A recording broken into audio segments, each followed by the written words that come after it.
আসসালামু আলাইকুম ওয়া রাহমাতুল্লাহি ওয়া বারাকাতুহু।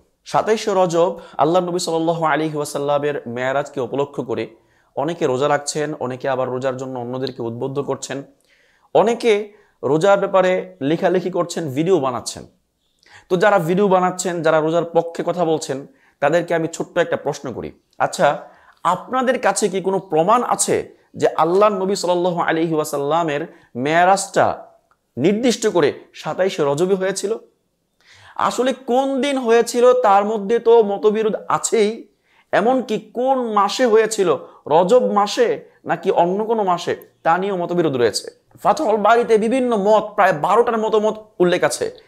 তার মধ্যে কয়েকটা মত উল্লেখ করছি। কেউ কেউ বলছেন যে আল্লাহ নবী সাল্লাল্লাহু আলাইহি ওয়াসাল্লামের মেরাজটা হয়েছে রমজান মাসে, কেউ বলেছেন জিলহজ মাসে, কেউ বলেছেন মুহররম, কেউ বলেছেন রবিউল আউয়াল, কেউ বলেছেন সফর, আবার কেউ বলেছেন রজব মাসে।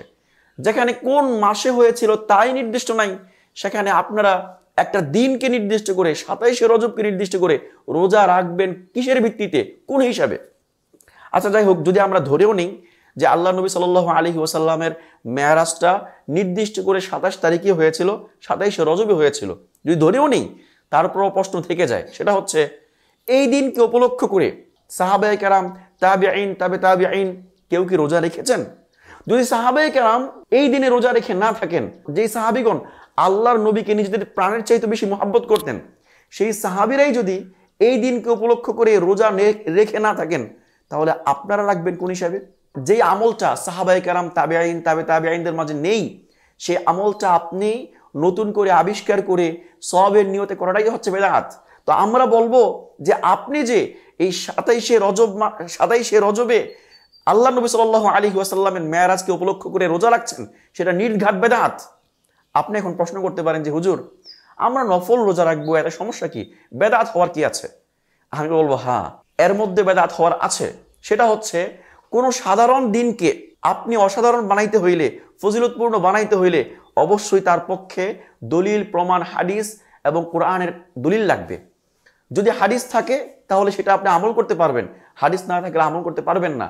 আর আমি নিশ্চিত করে বলতে পারি, আল্লাহর নবী সাল্লাল্লাহু আলাইহি ওয়াসাল্লামের এই মেরাজকে উপলক্ষ করে সাহাবায়ে কেরাম রোজা রেখেছেন কিনা, তাবিঈনগণ রোজা রেখেছেন কিনা, তার পক্ষে একটা প্রমাণ আপনি দেখাতে পারবেন না। যদি প্রমাণই না থাকে, আপনি সেই দিনটাকে ফজিলতপূর্ণ মনে করে রোজা রাখেন, সেটাই তো বেদাত। এজন্যে প্রত্যেকটা মুসলমান ভাই বোনদেরকে বলবো, আপনারা অবশ্যই ব্যাপারটাতে সতর্ক হন।